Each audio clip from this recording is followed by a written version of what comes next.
They said technology would be our salvation. Today, it has become a new tyranny. Freedom traded for addiction. Connection replaced by comparison. Progress now means control. The digital age has arrived, and it didn't ask for permission.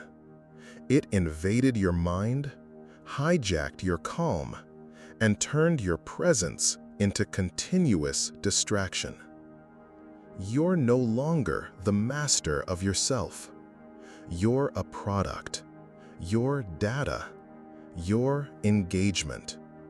Your attention is extracted like a valuable resource, mined by machines that know no compassion, only clicks.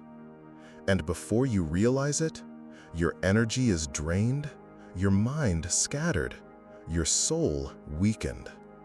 What was meant to free you now surveils you. What was meant to serve you now manipulates you. You live in a world where everything is urgent, but nothing is important. Where everything is visible, but almost nothing is true. Where time seems to slip through your fingers, not because it's speeding up, but because you're always distracted. And then comes the question: how do you keep your soul alive in a world run by algorithms? How do you resist when even your silence has become data and your pain has become engagement? This is where Stoicism returns, not as a relic, but as resistance. The Stoics didn't live in this era, but they understood something we've forgotten. The most dangerous enemy is within. Within the mind, the desire, the distraction. In this video, you'll discover 5 Stoic lessons to survive and be reborn in this new world. If you feel like you're losing your clarity, your strength, your identity, stay. Because perhaps this is the last anchor before the shipwreck. You think you're choosing what you see, but in truth, they're choosing for you. Every video, every suggestion, every notification is part of a code that has learned your habits better than you have. You're no longer the one navigating.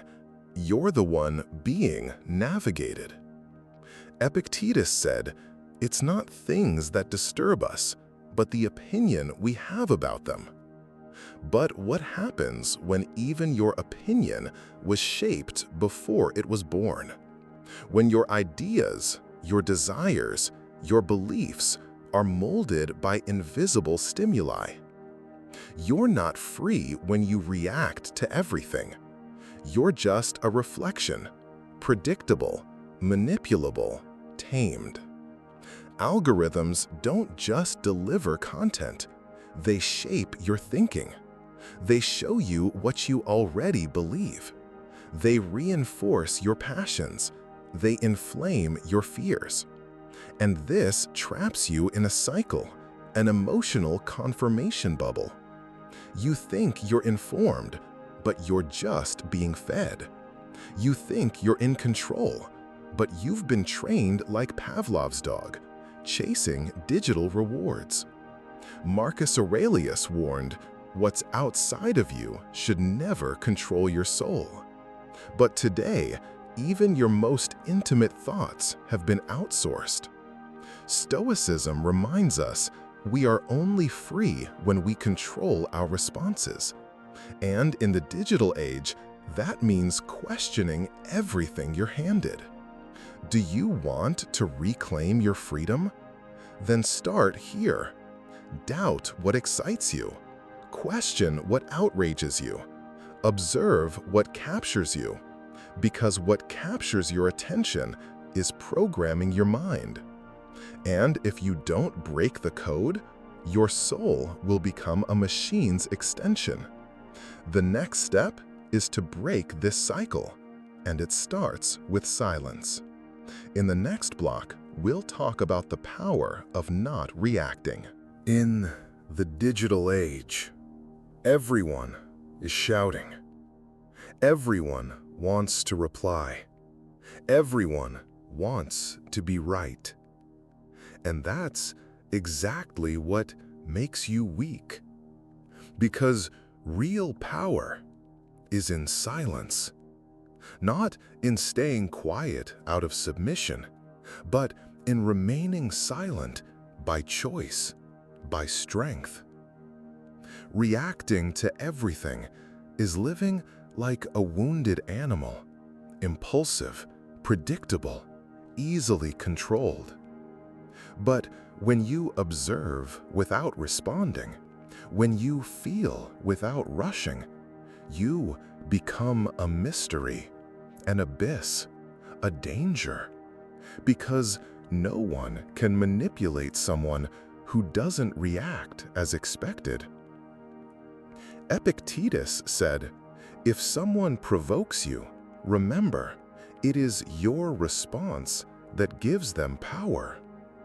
A provocation only has power when it finds an opening inside you.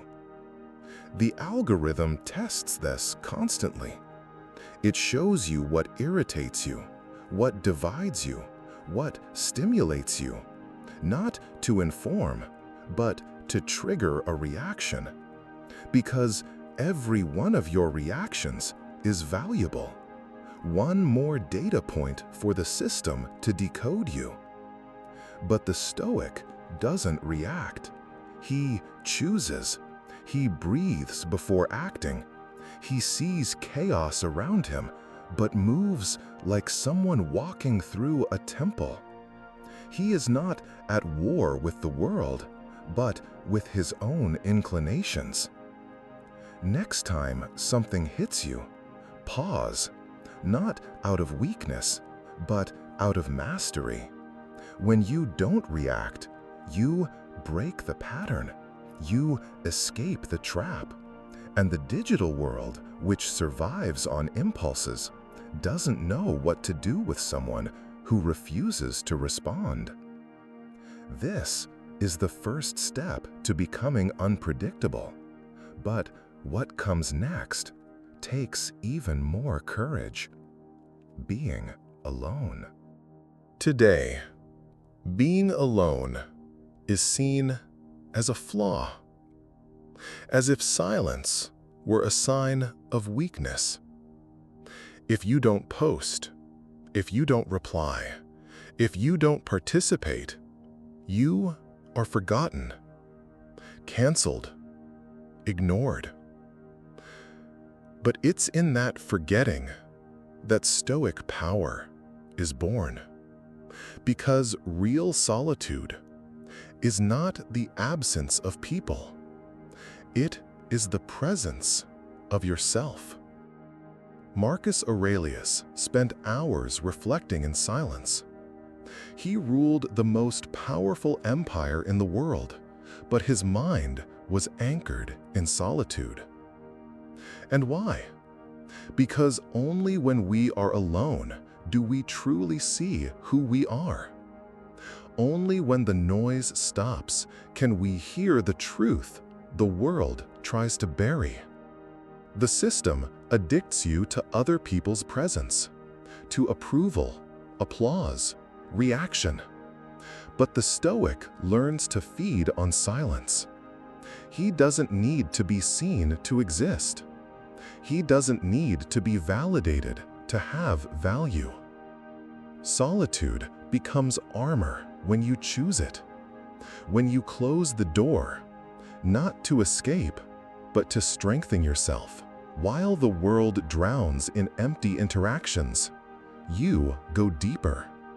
While they shout, you observe.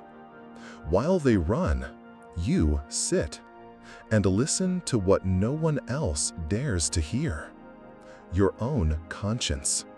Solitude reveals what truly drives you. It shows you your addictions, your weaknesses, your illusions. But it also reveals your rawest strength, the one that needs no applause, only presence. Silence and solitude are brothers. Together, they build an invisible fortress where no algorithm can reach you. But to keep that fortress standing, you'll need something few still cultivate: discipline. In the next block, we'll talk about what separates the ruled from the masters in this new world: Stoic self-discipline. They can control your data. They can predict your desires. They can manipulate your impulses. But there's one thing that still belongs only to you: your discipline. And that's exactly why the system tries to destroy it. Because as long as you are disciplined, you are still dangerous. In the digital age, everything was designed to distract you, to make you postpone, to make you consume without thinking. The algorithm never pushes you toward self-discipline. It pushes you toward instant pleasure, comfort, procrastination. Because a distracted man is not a threat. He's a loyal customer. But the Stoic understands that freedom only comes from repetition, from routine, from renunciation. Discipline is not rigidity. It is sovereignty. It is the invisible barricade between you and silent domination. Seneca said, "Nothing except time truly belongs to us." And what you do with your time reveals whom you serve. Do you serve the algorithm or your own conscience? Every habit you build in silence, every time you choose what must be done over what is easy, you reinforce your inner command. You shield yourself. You become less predictable, less manipulable, less fragile. While most live guided by notifications, you live guided by principles. While they react, you build. While they seek distraction, you cultivate clarity. And that, in today's world, is almost an act of rebellion. But even discipline needs direction. And in the middle of so much noise, what few have and what the Stoics most valued is discernment. Knowing what to ignore and what to preserve. That's the next step. Discipline without discernment is just rigidity, raw force with no aim. And in the digital age, where everything competes for your attention, discernment is the blade that cuts away the excess and reveals what matters. Marcus Aurelius wrote to himself every day, not to impress anyone, not to prove anything, but to remember what mattered. In a world that changes every second, keeping your mind clean is more important than keeping it full. And that takes courage, the courage to abandon, to detach, to let things die. You must learn to bury parts of yourself, the old versions that exist only to please, the desires that were implanted in you, the opinions that aren't really yours. Discernment begins the moment you stop accumulating and start cutting. The digital world wants to make you want everything, to know everything, to comment on everything. But the Stoic chooses. He decides where to place his energy, his presence, his soul.